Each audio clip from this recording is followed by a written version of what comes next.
বাবা, আমার মতামতই যদি জরুরি হয়ে থাকে তাহলে আমার মতামত হচ্ছে আমি টিয়াকে ছেড়ে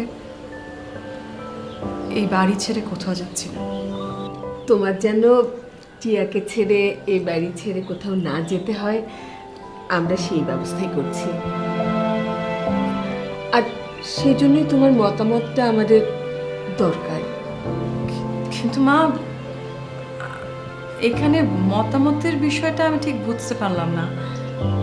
আমি এ বাড়ির বউ, আমি আমি তো এখানেই আছি। এখানে আবার আমার নতুন করে মতামত দেওয়ার কি আছে ঠিক বুঝতে পারছি না আসলে। বৌমা, আসলে বাস্তবতাটা বড়ই কঠিন। তোমার দিকে তাকালে আমাদের সকলেরই কষ্টে বুক ভেঙে যায়। কতটা বয়সেই বা তোমার বিয়ে হয়েছে, আর এইভাবেই বা তুমি কতদিন থাকবে?